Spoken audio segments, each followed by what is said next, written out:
I can remember a short time ago, I was involved in an online debate with a guy about, I forget the exact details. It was something to do with the merits of atheism and the whole dynamics behind faith in Norway. And it was just sort of an online thing, and the person was going off about how much he knows about this. And I asked the person, well, where do you get your information about the people of Norway? How much do you know about the people of Norway and their faith and everything? And the guy says, well, I've done a lot of reading on Norway, right? I've done a lot of reading on it. And I said, well, listen, I spent many years in Norway. I traveled up and down that country because Norway's like a little sliver of a country, much like Israel. And I said, what? I've traveled Norway extensively for many years, and I talked to the people. I lived in their culture. I learned their language. In fact, I was there for so long that I forgot how to speak English, essentially.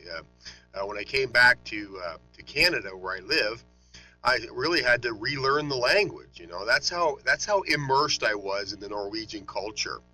And so I knew intimately, I had intimate knowledge of Norwegian culture and their faith structure and what the people actually believed, rather than just reading about it on some website where people are,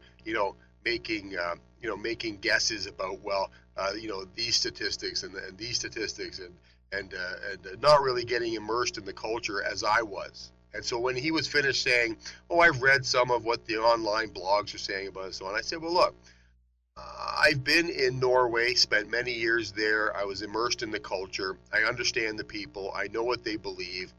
And really, that gave me a lot of credibility in the debate. And if I remember correctly, the whole thing was shut down at that point.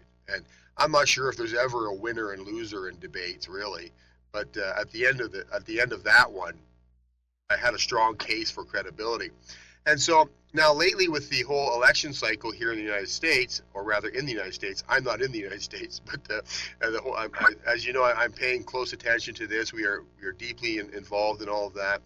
And so in this election cycle in the United States, we've had many people making conjecture and guesses on writing articles and so on about what's going on in Israel and what the Israeli people think about the election. How do they feel about Donald Trump? Will they be happy with a Trump presidency? And what do the people in Israel believe and think about this? And there's lots of stuff to read about that.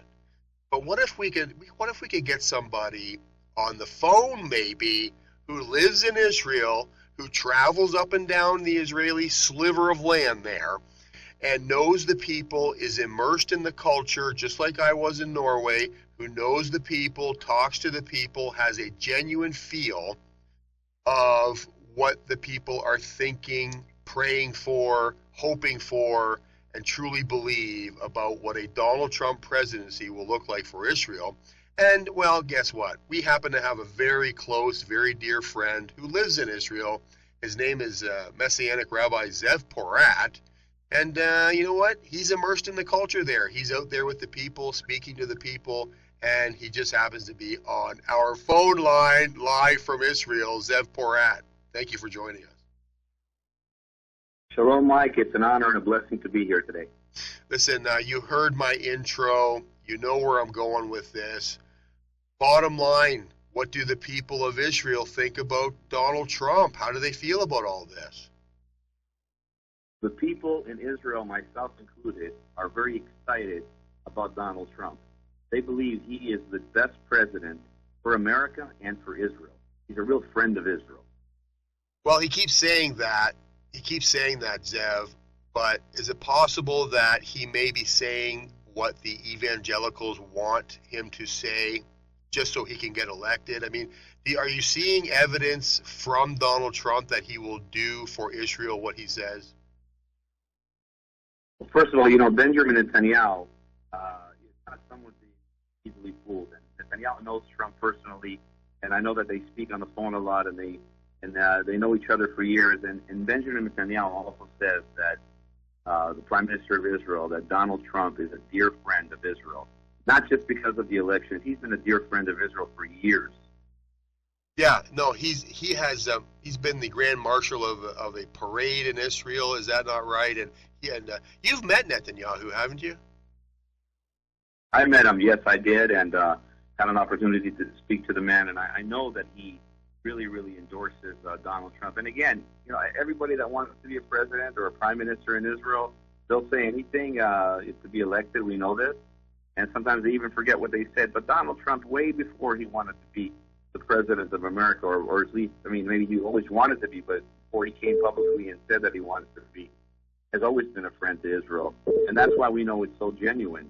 And the people in Israel are very, very excited about it. Look, for years, every time there's been an election in Israel, in America, Israelis, they watch the news. They're interested in who's going to be the next president of America. But this time, the streets of Israel are speaking about it. Our ministry, Messiah of Israel Ministries, we go out in the streets of Israel and we preach the gospel. So we hear what the people are saying, and this is how we reach the people. And we're hearing everywhere in Israel. We're not just speaking about politicians, or we're speaking about the average Israeli, the average secular Israeli, the working man, the working woman.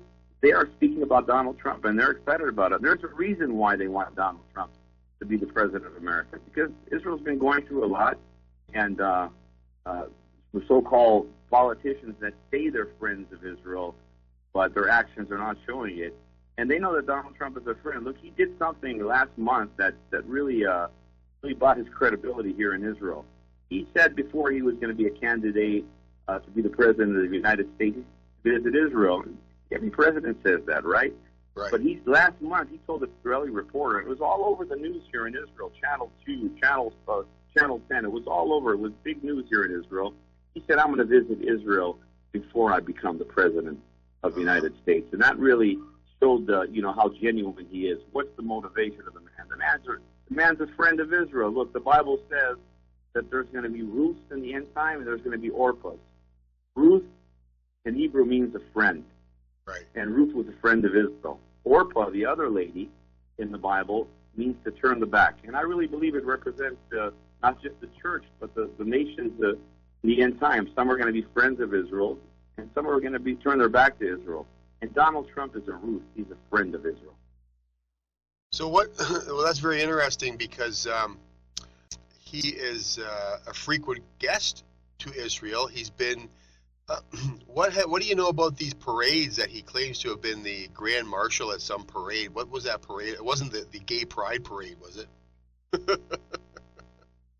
No, it wasn't that. He endorsed, he really helped with a lot of parades here, and I know that he helped Israel on the financial aspect as well, on the political aspect. And look, the people of Israel, they know who Donald Trump is. Okay. And but there's also something else that is overlooked. Here in Israel, we have the secular Jews, which are just culture, and they may celebrate the feasts of the Lord, and on the culture side, but they don't follow what the rabbis do, and they don't eat kosher, and some of them are either atheists, okay? And usually the Orthodox Jews are separated from these people. They isolate themselves from these secular Jews. But right now, this is the first time. This is huge. This is the first time that I've seen Orthodox Jews in Israel, rabbis in Israel, and secular Jews are in opinion together that Donald Trump is good for Israel. Now, that's huge. Well, why? I got to get my head around this, because Donald Trump has, what would you say the percentage of support is in Israel? As someone like you, and I happen to know that you travel throughout that country extensively, doing outreaches, speaking to people at every level. I mean, you've met the Prime Minister of Israel, but you also hang out with people who have no political aspirations whatsoever. In fact, you deal a lot with the people who are coming to Israel for the first time, and they are part of this wave of people who are coming to Israel with virtually nothing. So you deal with people who have nothing, and you deal with people who have everything. So your interaction with the Israeli people crosses the entire spectrum. And did I hear you correctly earlier when you said that you believe Donald Trump has a 90% approval rating in Israel? You're not going to read that on Google or Yahoo or anywhere. I've done some research, and people are saying 23%, 33%. I don't know where they're getting their statistics from, but I can tell you that 90% of the Israeli people, business people, Orthodox Jews, the working man and woman, the new immigrants, support Donald Trump. Right. That's amazing. So why there's some talk now in the United States of, the Jewish lobby in America.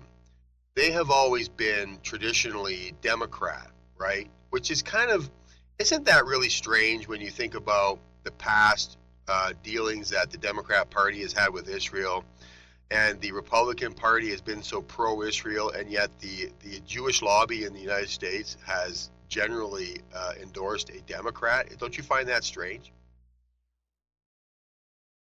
Absolutely, but right now, as far as on the Israeli side, both parties, both sides are for Donald Trump, and I believe in the hand of God is on this, sure. And if you ask me personally, I believe Donald Trump's the next president of the United States of America. Donald Trump will be the next president of the United States. That is the prediction of Messianic Rabbi Zev Porat, live from Israel. We're speaking with Zev right now. And I appreciate you coming on the show here, Zev. I wanted to get back to this whole issue of there seems to be a cognitive dissonance here when it comes to Jews in America versus Jews in Israel. Do you think, what are your thoughts on, now there should be a connection there. There should be some support from the Jews in America for the Jews in Israel, for Israel itself, right? There should be some tangible support there. So do you think that 90% support for Trump in Israel will translate to perhaps an exodus of the Jewish lobby in America from the Democrats to the Republicans? Do you think, you may not even be able to comment on that because you were in Israel, but don't you think that should translate into the Jews in America supporting Donald Trump? Shouldn't they go that way?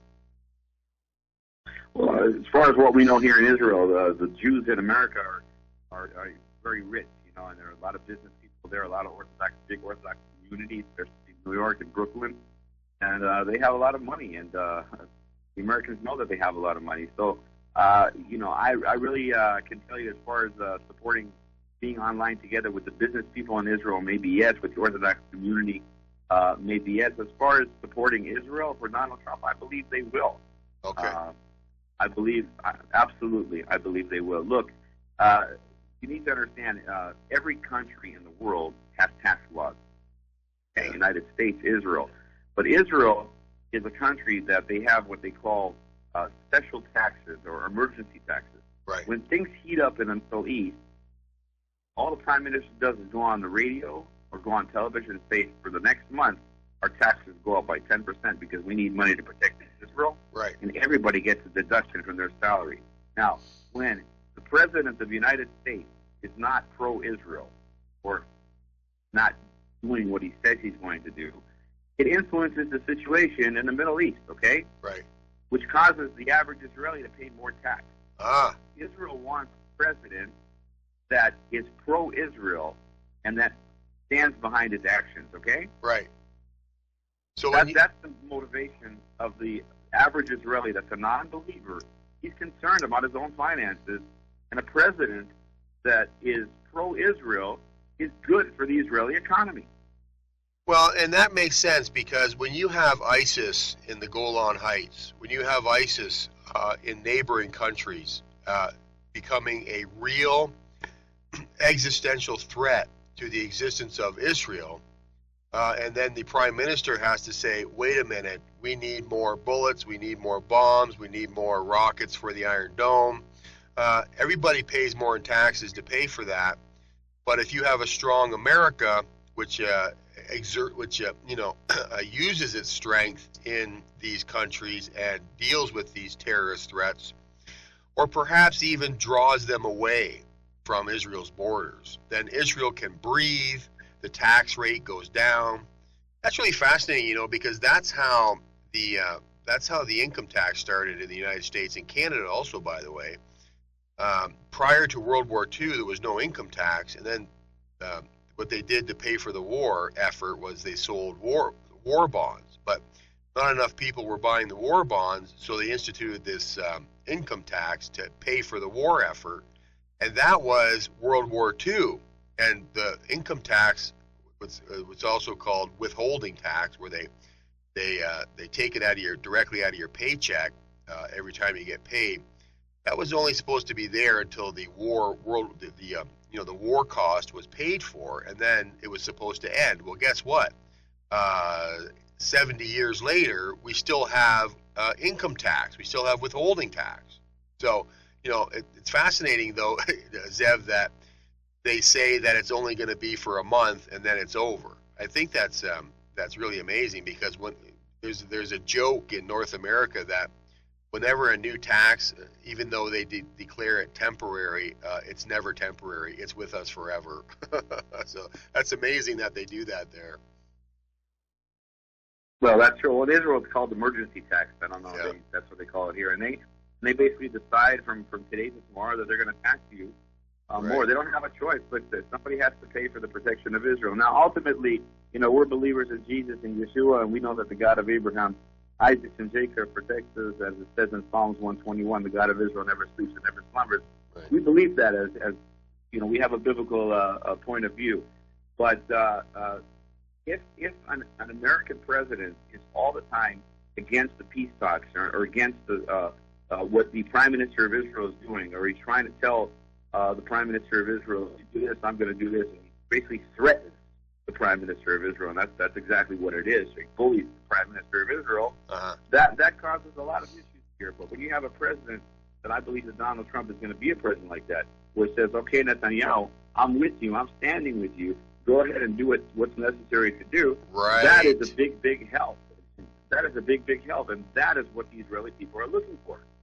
Well, it's amazing that you say that, because Donald Trump was criticized for saying publicly that he will be neutral on Israel and Palestine. And he was criticized heavily for that. The problem with the Israel-Palestine thing is you've got the Obama people and Obama himself micromanaging the Israeli-Palestinian conflict, John Kerry and so on, and Bill Clinton. Microbullying, but in the sense of micromanaging, they want to run every aspect of it. And as soon as Donald Trump said that, he was attacked for not taking a stand for Israel, because he said he would be neutral on the Israeli-Palestinian conflict. Well, I immediately tweeted out, listen, folks, Donald Trump saying I will be neutral on Palestine and Israel is the same as saying I am going to give Israel a free hand on dealing with Israel's problems. I'm not going to micromanage this. I will be neutral. Israel will be able to deal with these problems without the President of the United States getting on the mainstream media in front of a microphone and criticizing Israel for protecting Israel's people and Israel's interests. I will not do that. That's what Donald Trump is saying here. The whole neutrality thing is, look, Israel's got a problem. Israel should be allowed to deal with her problem. That's the way I look at that. Absolutely, but also I can tell you that it was very, very smart what Donald Trump did. Look, he doesn't want to come to the Middle East and cause here an explosion. So he's smart. He knows if he comes over here, he doesn't want the Arabs to start going crazy over there in Jerusalem and start, going on Dome of the Rock and starting throwing rocks and everything. And so he kind of, what he did was very smart. So we appreciate what he did, and we know that he's going to allow Israel to do what is necessary to do in order to protect themselves, in order to do everything to protect the people of Israel. He also issued some kind of video. Donald Trump endorses the Prime Minister of Israel, Netanyahu. That was put all over the Israeli news with Israeli subtitles, and the Israeli people are playing that video over and over and over again. I was on a bus last week, and I'm hearing a lady, a 70-year-old lady, playing the video of Donald Trump endorsing the Prime Minister of Netanyahu. This is huge. You guys don't know what's going on here in Israel. It's amazing. Well, that's why we have you on the phone here, Zev, because we want to know what's going on in Israel. I think it will send a strong message to Israel if Donald Trump chooses Newt Gingrich as a running mate. There's a lot of talk about that. Newt Gingrich has already said that he would accept if he's chosen as a running mate, because Newt Gingrich, more than anyone else, I think, understands the dynamics over there between Israel and Palestine, because he is on record saying that the Palestinian people is a made-up people. It's a fabricated people group sent in there to keep Israel kind of like a rabid dog on a leash, sent in there to torment Israel and perhaps even drive Israel into the, Yasser Arafat famously said once that there will be peace in Israel when the last Jew is drowned in the Mediterranean. This is the attitude of the Palestinian Authority and Hamas and all these terrorist groups over there. Palestine, the Palestinian people, they exist for the sole purpose of driving Israel crazy and getting them out. That's why they're there. They're in Gingrich's words, they are a made-up people, and they don't belong there. They're Arabs that have been driven in there by the surrounding countries like Jordan, etc., to make life a living hell for the Israelis. And Gingrich understands this, and I think it will send a powerful message of hope to the Israeli people that if he chooses Gingrich, he is definitely siding with Israel here. Well, absolutely. Also, you mentioned all these attacks from the terrorists around the world, including Iran. There's no way that Donald Trump is going to allow Iran to get the nuclear weapons over there and allow Israel to sit back and watch. It's not going to happen, and the Israelis know that. Right. So there you go. Well, there you have it, folks. What else you got? You were just in China recently. Are the dynamics very different in China? Are the Chinese people afraid of Donald Trump? What do you think? Well, honestly, I think that the Chinese people are not afraid of Donald Trump. I think that the Chinese people, actually in China, they just had a big parade and a big march in Shanghai in memory of the Jewish refugees. So they opened some coffee houses and they've renewed the Jewish streets over here. So Chinese people are pro-Israel, okay? And if Donald Trump is for Israel, they're with Donald Trump. I can tell you that much, okay? Wow. And yeah, the Chinese people, they're friends of Israel too. I want you to know that. And okay. There's a lot of things that people think they're just interested about money and controlling the world's finances, but they're friends of Israel, and that's important to know that too as well. And I don't know. Well, Zev, you spent not only the better part of your life in Israel, but you spent a lot of time in China with the Chinese people. Is there anything? There's been some developments recently between China and Israel. They've got some sort of agreement going on there, right? Absolutely. Well, you need to understand that we're in the end times right now. Now, we're not date setters. No one knows when Yeshua is coming back. But Yeshua said, "My sheep listen to my voice." We know the season, okay? We're ready. And in that end time prophecies that we're living in right now, China and Israel are becoming more and more friends. It didn't just happen in the war where the Jews were refugees in China. As I mentioned earlier, that they've opened the Jewish coffee houses and the Jewish park in Shanghai in memory of the Jewish people. So China's a real friend of Israel. And right now, in fact, about 2 months ago, Benjamin Netanyahu signed an agreement with the Chinese government allowing Israelis to enter China for 10-year visas, and Israel is granting China a 10-year visa. The agreement is not just for visas; it's also for on the business aspect, on the science aspect, medical aspect. The door has been opened, and this is end-time prophecy because the friends of Israel are the ones who are going to get the gospel out there and bringing the gospel back to Jerusalem. This is what's happening. And Benjamin Netanyahu actually said something quite amazing. He said that this is just the beginning. When we have that the friend of Israel come in, Donald Trump, it's going to even raise the economy in Israel even better and strengthen the Jewish people around the world and in Israel. Now, I don't know if you know this, Mike, but in the past 25 years, Israelis have been getting 10-year visas to the United States. Right. But Israel's never given United States a 10-year visa. China's the first nation to get that.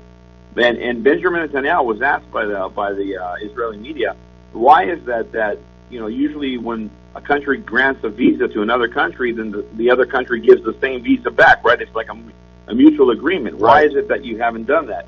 Right. And he says, well, because it jeopardizes the security of Israel. One time the president of America is a friend of Israel, and the other time he's an enemy. Now, we don't know what's happening, so we don't do that. Sure. But right now, he said, if Donald Trump gets elected, we may very well open the door for America to come into Israel for 10 years as well, just like China. So this is huge. Wow. Well, that is amazing. Well, thanks for sharing that with us. And I don't know, have you heard of this video that's driving the Israelis crazy that Trump endorsed Netanyahu? You know what? I've never seen it. It's the first time hearing of it. Yeah, I'm going to play 1 second of it, okay? Okay. With your permission. Sure. Okay. Trump, and I'm a big fan of Israel. And frankly, a strong prime minister is a strong Israel. And you truly have a great prime minister. In Benjamin Netanyahu, there's nobody like him. He's a winner. He's highly respected. He's highly thought of by all. And people really do have great, great respect for what's happened in Israel. So vote for Benjamin. Terrific guy, terrific leader, great for Israel. Well, that's awesome. Awesome, and the people of Israel love it. And you know what? He's genuine. He's real. And I know that Netanyahu is really excited about Donald Trump. He's probably the best president that America's had in a long, long time. Yeah, you know, I've endorsed Donald Trump ever since he was talking about running in 2012, and I'm like, you know what? Please do it, because you know we were looking at a Mitt Romney, Mormon white horse prophecy, garbage president, and people were holding their nose and voting for Mitt Romney because he became the nominee, and he ended up losing.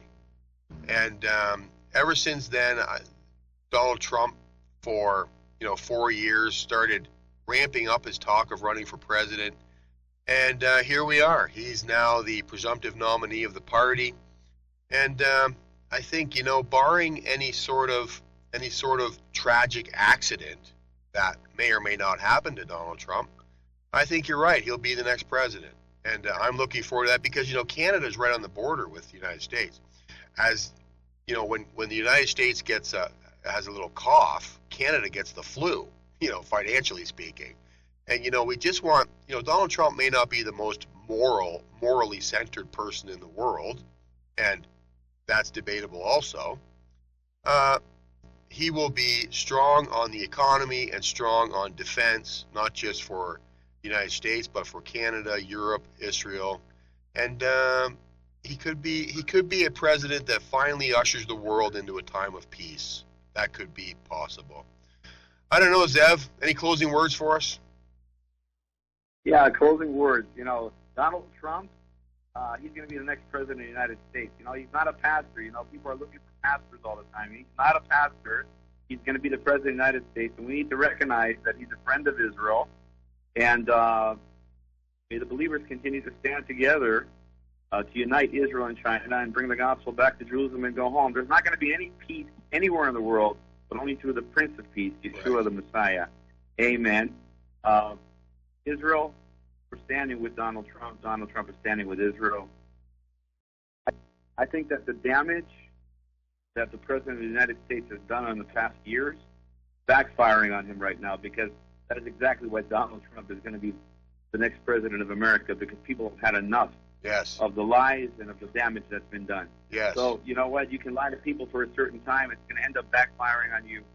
Exactly what's going to happen. Donald Trump, you're the next president of the United States of America. Well, there you have it, folks. A very sound endorsement from not only Messianic Rabbi Zev Porat, but from 90% of the Israeli people are saying, go Donald Trump. And I want to say myself, as a Canadian who needs a little bit of breathing room financially and so on, go Donald Trump. I mean, I'm in Canada. Canada's heavily dependent on the oil, but the Obama nation has driven the economy so deep into the toilet, nobody's buying anything, and that includes oil.